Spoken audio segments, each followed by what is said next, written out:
prinsip yang sampai detik ini masih kami tanamkan.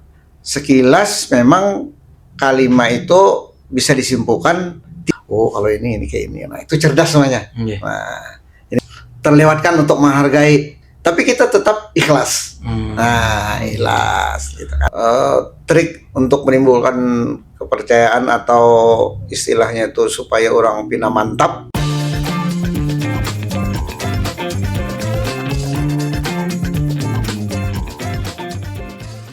Assalamualaikum warahmatullahi wabarakatuh. Alhamdulillah kita ketemu lagi di cerita Kamila di Kamila Banjarbaru Official. Kali ini kita kedatangan seorang guru, seorang tamu yang luar biasa, mungkin sebagai inspirator dari kantor Kamila Banjarbaru. Beliau Bapak Abdul Muhaimin. Assalamualaikum warahmatullahi wabarakatuh. Waalaikumsalam warahmatullahi wabarakatuh. Apa kabar guru? Alhamdulillah baik sih, alhamdulillah. Ina anuna berseri-seri mah. Alhamdulillah sehat. Sehat selalu, berkat doa kawan-kawan di PT Kamila semua mendoakan sehat. Alhamdulillah. Alhamdulillah sehat. Rasanya kalau salah hilap hanya datang pian guru lah. Kurang Syawal tadi kan rasanya 17 Syawal tadi datang umroh paket 16 hari plus 1 hari di Malaysia. Oh, ini yang pakai RSI ya guru lah. Jadi hari itu tanggal 21 Maret ya, 1 Syawal, di saat orang takbiran hari raya tuh loknya. Kami terbang. Tapi hari raya yang beluman kita kalau rasanya ya kah? Iya. Sehari sebelum hari raya lah. Pas hari raya kah? Pas hari raya, ya. Pas hari rayanya. Oh, iya. Kebetulan kami semalam itu hari rayanya Jumat. Oh, ya, berdahulu sehari hari raya karena puasanya Rabu. Kada bisa lagi. Sudah pas hitungannya.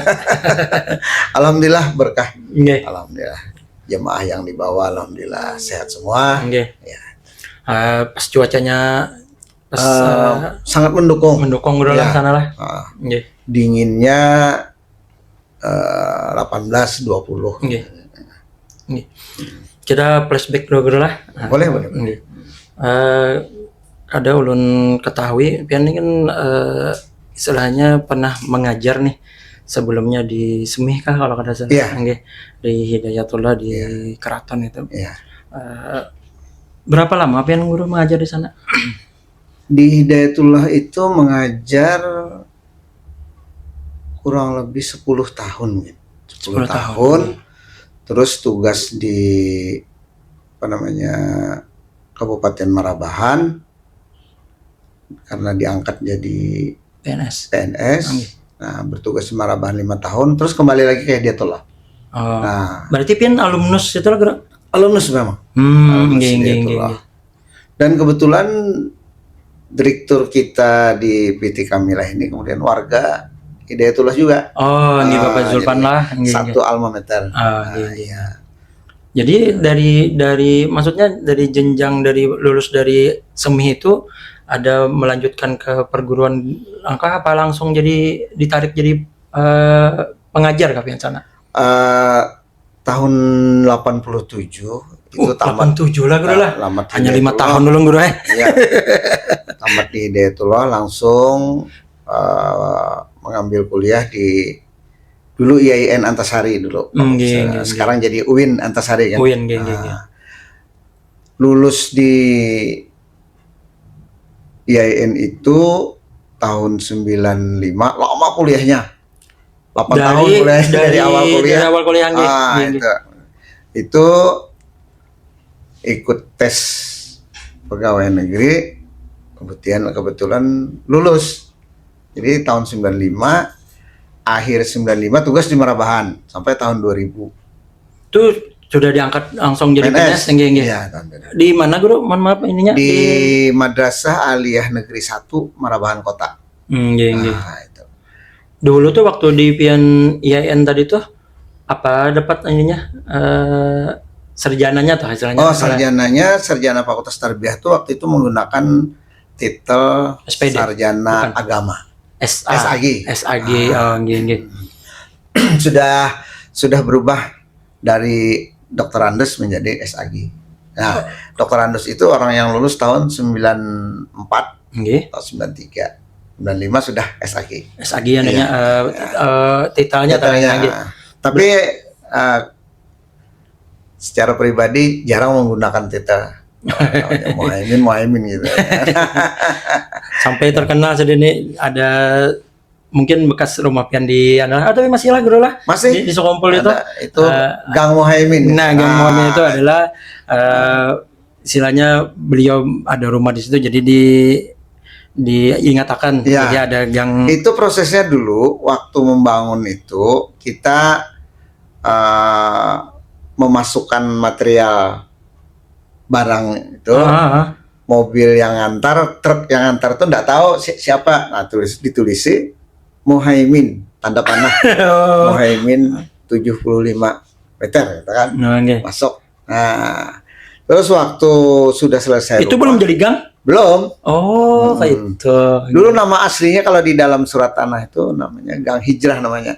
Tapi Gang Hijrah udah diambil di Semarang Bapak Guru kan. Yeah. Nah, jadi kita bikin nama baru.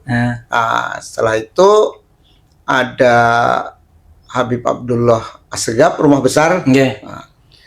Sidin mengambil desir tanah di mana kada tahu.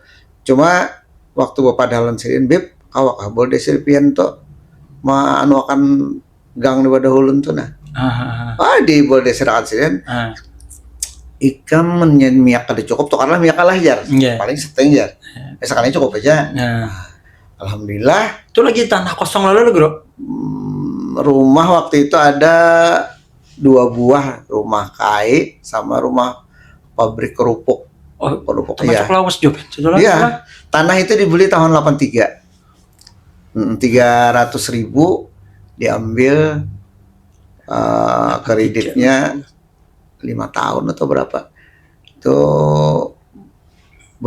tanah itu berbelakangan. Ada sana kan siapa?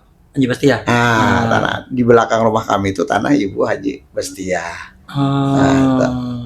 Tapi tanah Sidin itu terdahulu lagi tahun 81 mungkin saya. Itu riwayat belum lahir lagi. Belum lahir lagi. Berarti kan bisi tanah itu istilahnya kan guru kan istilahnya kayak guru nih kan pindah di situ kan kalau kada salah 94 guru lah. Memang belum ada cerita guru belum. Iya. Sudah ada pian bisa tanah di situ. Iya. Cocok aja pang di ngarani gangnya atau pas panjang pian. Iya. Dahulu kalau almarhum Abah itu Sidin anak ditukarkan tanah di sini dikreditakan tanah. Itu. Jadi 83 itu masih kelas 3 senangnya. Di Semih tadi? Iya. Jadi kembali lagi tuh lah. Habis di Meraban itu pian sekitar 2 tahun kan pian? 5 tahun. 5 tahun di situ mengajar di situ. Balik ke Hidayatullah. Itu pak-pakan lah Bro? Di waktu di Meraban tuh atau bidang studi. Bidang studi. Jadi guru di sana, kemudian 5 tahun bidang studinya bahasa Arab. Inggih. Karena kebetulan guru-guru di sana tidak ada yang megang mata pelajaran bahasa Arab ya. Jadi dari kelas itu apa tingkatannya Aliyah. Dari kelas 1, kelas 2, kelas 3 jadi pian mereka guru bahasa Arabnya lah. 1, 2, 3. 1, 2, 3. Setelah itu dikirim Bebulik lagi kan pian lagi? Mengusul pindah ke Hidayatullah Bebulik ke Semih. Inggih. Bebulik ke Semih. Waktu itu masih hidup Guru Haji Rusdi Taufik masih hidup. Nah, 2 tahun 3 tahun ya 2 tahun di Hidayatullah kembali sebagai PNS, terus diminta oleh Kementerian Agama waktu itu kepala kantor Departemen Agamanya alumni Hidayatullah juga Bapak Abdurrahman Gani. Nah, dipanggil kan, maukah jadi kepala sekolah di Ibtidaiyah Negeri. Nah, terus menjabat kepala sekolah Sanawiyah Ibtidaiyah Negeri di Sungai Sipai. Ya. Terus 2004 itu pindah lagi ke kepala Sanawiyah Bawahan Seberang di Danau Salak. Karena di sana ada penegrian. Penegrian. Kepala sekolah juga situ. Kepala sekolah. Nah, terus setahun berikutnya pindah lagi. Kita tidak tahu kenapa dipindah-pindah nih. Iya. Pindah ke Kepala Sanawiyah Negeri Sungai Tuan, Istanbul. Istanbul. Oh, iya. Nah, Tapi kepala sekolah terus lah. sekolah Nah, ya. iya. Terus sudah merasa dipindah-pindah nih, belum apa namanya, kalau orang Banjar itu kada sempat betumak ninah jadi kepala sekolah dialih-alih. Belum tonton program misalnya iya. bila kita matur apa Iya. kalau diprogramkan dulu Kemudian lah. ada pembimbing pribadi almarhum Guru Hatim Salman. Apa? Beliau menyarankan kawalah jadi guru biasa aja sudah mau dipindah-pindah. Oh ini gue kawalan. Lalu Ngajar aja maksudnya? ya, mengusullah pindah ke guru biasa di Muallimin Darussalam. Nah, Putri? Yang putra Darussalam. Apa? Nggih. Muallimin. Muallimin yang di komplek kah, Guru? Iya, di komplek. Oh, Nah. nggih. Terus di sana 2006, 2007 Nggih. sampai 2016. 10 tahun. Nah, 10 tahun di Iya. situ. Lalu pindah lagi kembali ke Hidayatullah, jadi kepala Madrasah Aliyah Hidayatullah di Bicau. Oh, cabangnya. Cabang, Nggih, iya. nggih. Jadi tetap posisi anak jadi guru. Musul lagi. Iya. Nah, musul ke depan supaya jadi guru biasa aja. Jadi Kemarin ke Muallimin lagi tuh. selama pianong jadi di Muallimin, di Hidayatullah Bincau atau yang itu tetap paknya bahasa Arab itu juga apa beda? Bahasa Arab aja. Tetap. Oh, nggih. Tapi jadi guru bahasa Arab, tapi bukan sebagai ahli berbahasa Arab juga, tapi paham. Oh, Ya. Itu. Lalu 2019 Nggih. itu mengusul pensiun. 2019. 2019 pensiun. Setahun sebelum Covid lah. Iya. Nggih. Pensiun. Jadi kenapa? Karena mungkin terlalu lelah jadi PNS ini, kebanyakan tugas yang harus Kewajiban Iya. namanya, nggih. Nah, itu sudah 2019 tuh sudah sering ke Mekah, itu masih jadi PNS sambil jadi PNS itu sudah Jadi pembimbing. ya, dulu menyebutnya pendamping jamaah nggih. ya. Waktu itu sama berarti gerola lan ulun kayak itu juga. Ulun teringat waktu ulun pertama kali bergabung di PT Kamila, itu kalau kada salah hilap di tahun 2017. 17 ya. 2017. Kita itu ada mengadakan tour kemarin gerola di Kota Malang. Ya. Ulun belum hanya hendak merintis, hanya hendak membangun aja kantornya. Nah, terus waktu itu pian diberikan waktu sambutan waktu itu. Terus pian ada menyampaikan prinsip yang sampai detik ini masih kami tanamkan di kantor ini, dan istilahnya sangat berguna lah. Salah satu kami sebutkan itu, yang pertama itu kerja keras, yang kedua itu kerja cerdas, yang ketiga kerja berkualitas, berkualitas, yang keempat kerja tuntas, yang kelima kerja ikhlas. Nah, itu intisarinya ikhlas. Waktu pian menyampaikan itu ulun langsung masya Allah, langsung ulun catat Guru waktu itu, langsung ulun catat, ulun jadikan sampai di ruangan kita ini kita tempel 5 prinsip yang pian sampaikan waktu itu, menjadi kebanggaan kita. Boleh ulun tahu kah Guru, waktu pian menyampaikan tuh memang ada maksudnya kah atau apa Guru dengan 5 KS ini Guru? Seingat kita, penyampaian KS 5 itu dulu ada ikut pelatihan di beberapa orang yang berbisnis Manajemen. Itu dapat itu. Kayaknya ini cocok untuk disampaikan kepada kawan yang ingin membuka kerja. Jadi kita sampaikan secara umum. Sekilas memang kalimat itu bisa disimpulkan 3. Nah, kerja keras, kerja berkualitas, dan ikhlas itu sebenarnya 3 aja Bang.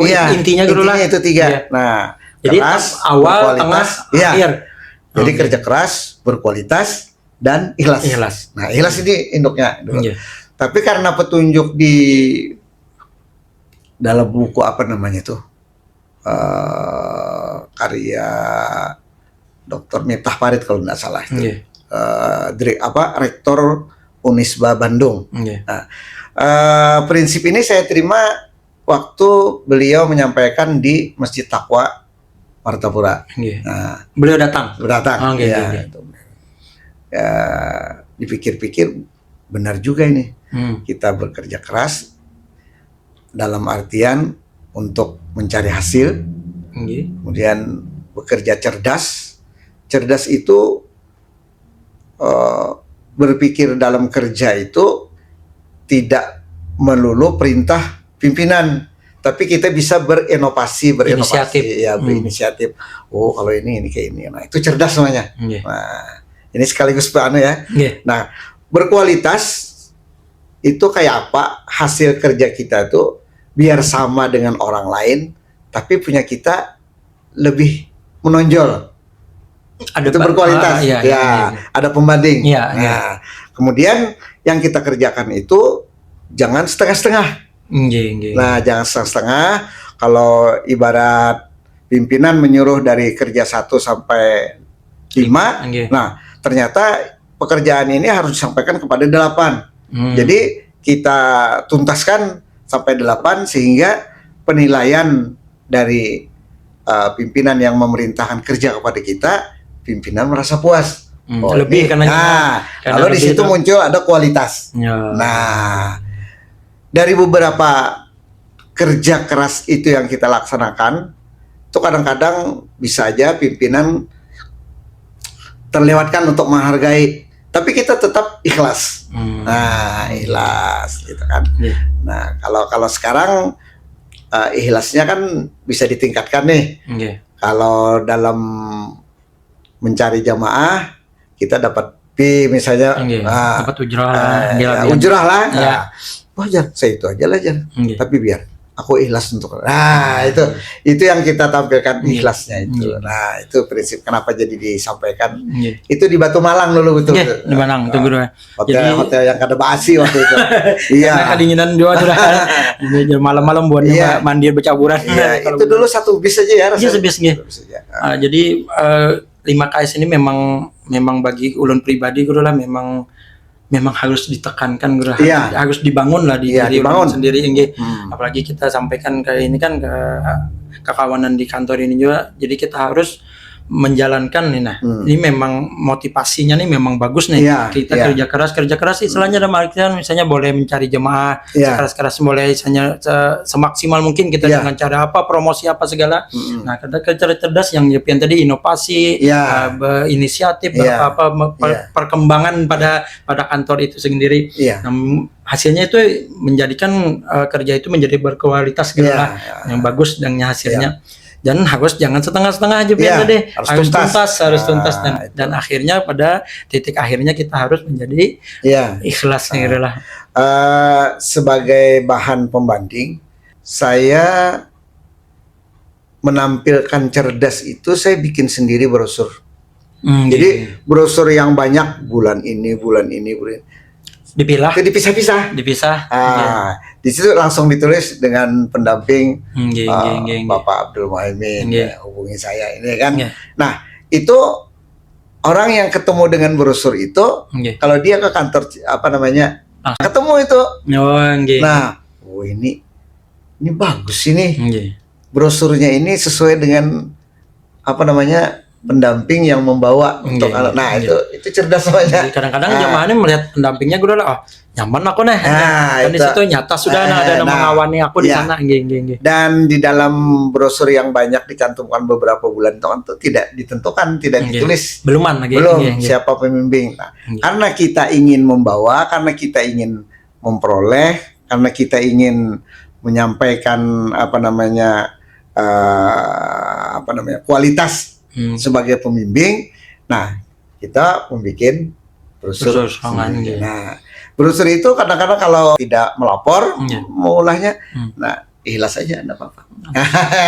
Sebagai penghormatan.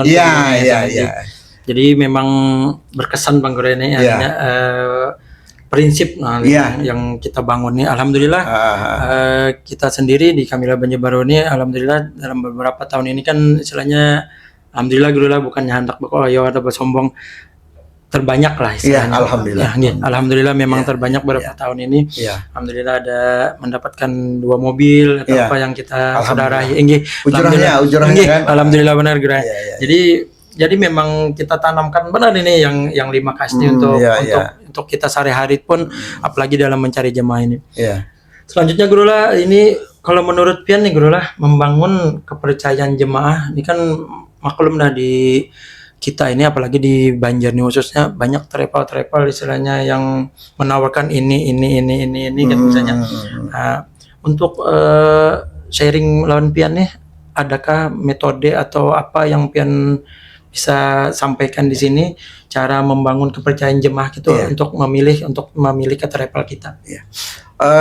Secara umum trik untuk menimbulkan kepercayaan atau istilahnya itu supaya orang pina mantap kita, itu sebenarnya sudah dimiliki semua oleh perwakilan-perwakilan sebenarnya. Tetapi kita ingin bahwa travel kita ini yang lebih utama lagi, kita menjual paket yang memang kita kerjakan. Jangan menawarkan paket yang kita kadang mau gawe.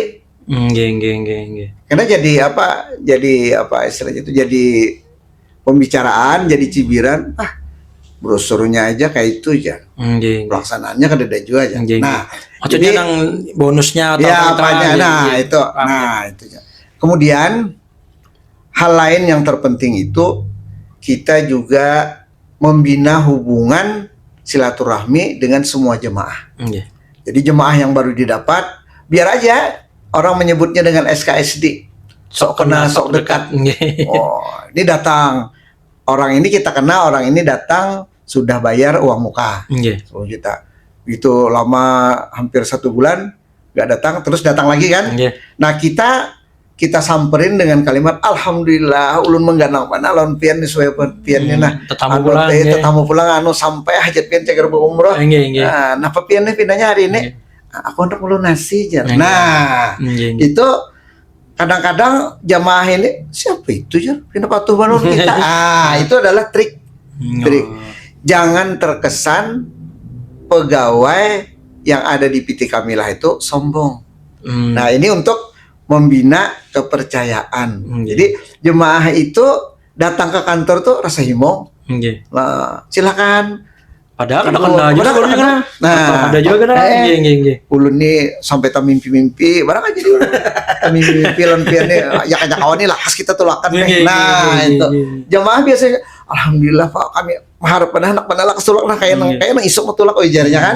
Nah, itu menimbulkan rasa dekat, rasa nyaman dan percaya. Nah, terus juga pihak kita sebagai pemilik manajemen itu nomor kontak itu kalau bisa ada yang 24 jam, itu benar-benar 24 jam. Pengalaman? Iya. Oh, assalamualaikum, Ibu, Bapak. Ini di Madinah. Kalau piannya sehat aja kah?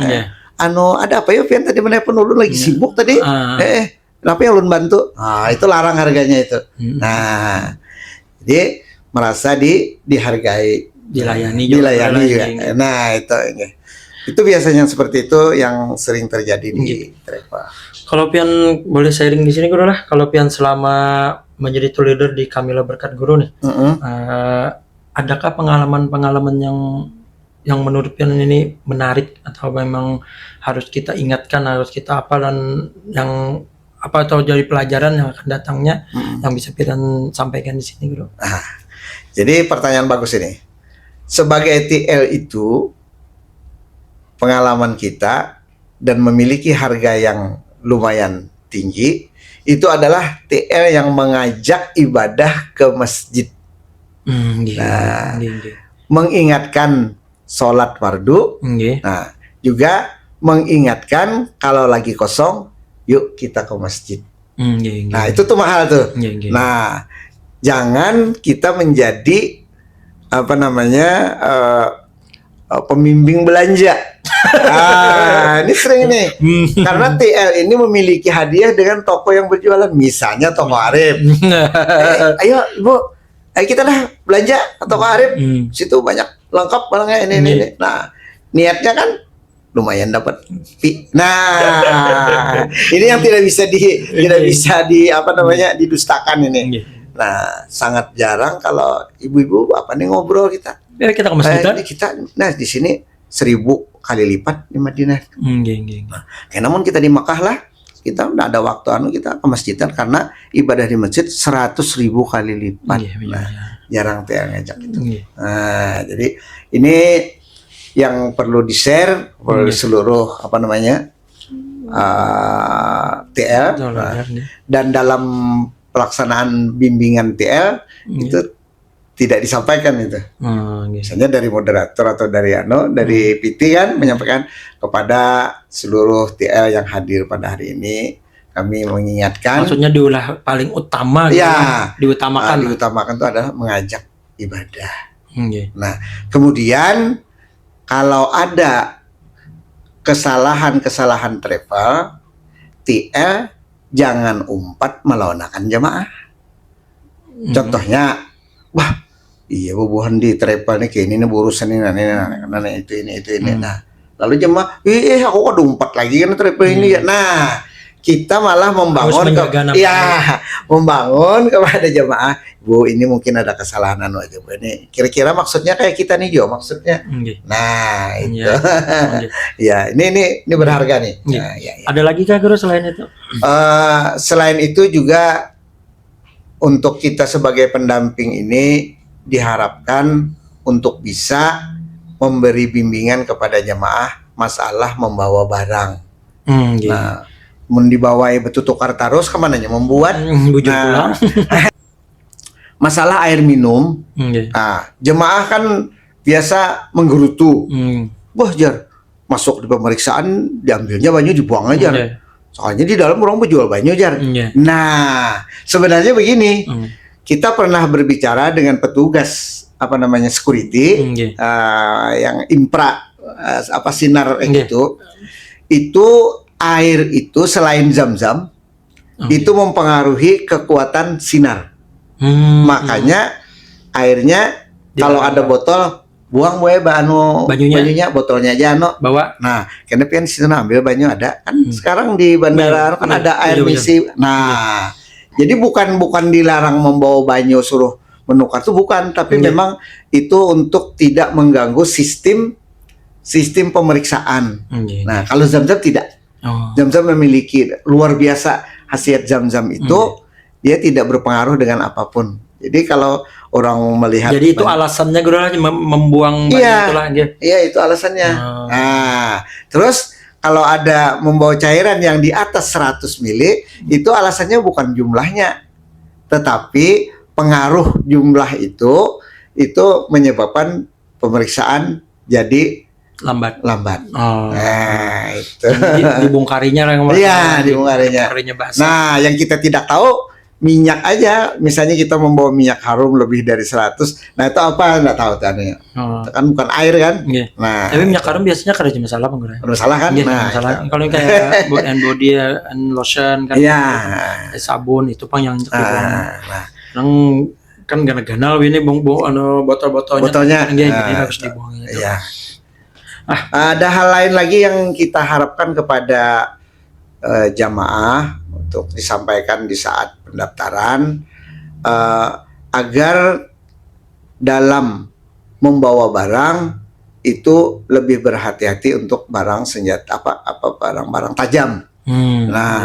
Setiap kali pemberangkatan kayaknya gunting sama pemotong kuku itu jadi pembicaraan karena dibuang di saat pemeriksaan. Di bagasi. Nah, itu harus di bagasi. Jadi kita harus menyampaikan kepada jemaah hal barang yang harus dibagasikan. Nah, itu. Pemotong kuku ada 2. Ada pemotong kuku yang cuma pemotong depannya aja. Di dalamnya itu ada yang lipatan ngomongin kalau ada itu tuh tidak dilarang. Tidak dilarang. Kalau pemotong itu Tapi kalau ada di dalamnya yang pakai kayak buka tutupan botol botol atau ya, pisaunya pisau ya, itu yang dilarang ya, itu yang dilarang. Oh, Nah, kemudian juga kalau bawa sendok boleh, tapi bawa garpu nggak boleh. Oh, Nah, iya. Kalau walaupun plastik lo Bro? kalau plastik nggak apa-apa. Garpunya plastik? nggak Nggak ada apa-apanya, logam lah gue Logam. Logam yang dilarang ini lah. Sebagai tambahan informasi untuk kenyamanan kita bersama,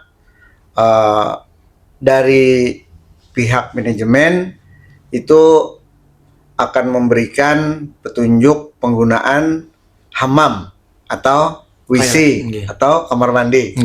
Mulai dari berada di bandara internasional, di ruang tunggu sampai masuk pesawat, itu harus kita berikan pengetahuan tentang penggunaan. Nah, kemudian jangan sampai untuk jamaah berwudu dalam pesawat.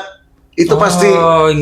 Nah, kita tidak tahu di pesawat biasanya itu dari travel mana, kita tidak tahu. Tapi untuk jemaah kita sampaikan agar itu tuh dalam pesawat. Nah, kemudian pengetahuan tentang air panas, air dingin, itu jemaah juga harus tahu. Ini biru, ini merah kan. Nah, untuk biru itu dingin, merah itu panas. Nah, ini sebagai hal yang sepele, tapi fungsinya luar biasa. Nah, kadang-kadangnya gue di terminal-terminal keberangkatan internasional ini kayak di Singapura tuh gue kan ada lagi nambah banyu, tisu tuh mainnya. Jadi kan kayak apa kita menjelaskan ke jemaah kan bawa botol atau bawa gelas halus. Ya, tidak apa-apa.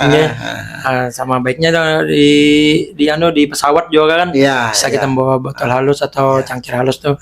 Banyak di terminal-terminal kayak Singapura kan canggih sudahnya kan ada lagi pakai baju-baju. Betul. Ya kalau gitu lah kalau kita lah. Itu aja.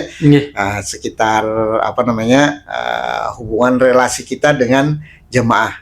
Nah, jadi kita menghimbau pada jemaah dengan secara ramah tamah. Nah, nanti jemaah akan terkesan dengan cara kita. Nah, kemudian apabila kita berpapasan dengan jemaah, kita harus tebar pesona. Nah, jangan terkesan tegur sapa yang lemah. Pengarannya itu jar, Mohaimin kan pengarannya itu jar. Sombong banget, udah aja ditagur kalau ditahu. Nah, jangan sampai itu. Nah, jadi keluhan jemaah itu 1 lembar jilbab ketinggalan di dalam WC bandara misalnya, itu kalau kalau kita tahu langsung kita bantu. Nah, apa pian tadi sih abut pencarian apa pian tertinggal apa. Nah, itu mahal harganya. Kalau jemaah belum bertakun sudah ditakuni, itu mahal harganya. Tapi kalau jemaah minta tolong malah kada ditolong, jemaah menggerutu. Nah, itu yang kadang-kadang ya hal-hal sedikit yang membuat jemaah yang sentimen lah. Sentimen ya. Sensitif. Lalu aja padahal sebenarnya biasa aja sebenarnya. Cuma kan nganinya sudah umpat lawan kita, jadi kita harus semaksimal mungkin melayani jemaah ini dengan bujur-bujur supaya jemaah ini merasa nyaman loh. Nah, baik Guru, terima kasih banyak Guru yang sudah meluangkan waktunya kepada kami. Sama-sama. Mudah-mudahan pepadah pian nih, apalagi yang 5KS tadi menjadi inspirasi bagi ulun utamanya, apalagi bagi yang masyarakat yang lainnya. Itu sampai di sini dulu cerita Kamila di Kamila Banjarbaru Official. Kita jumpa lagi di lain kesempatan. Assalamualaikum warahmatullahi wabarakatuh. Waalaikumsalam.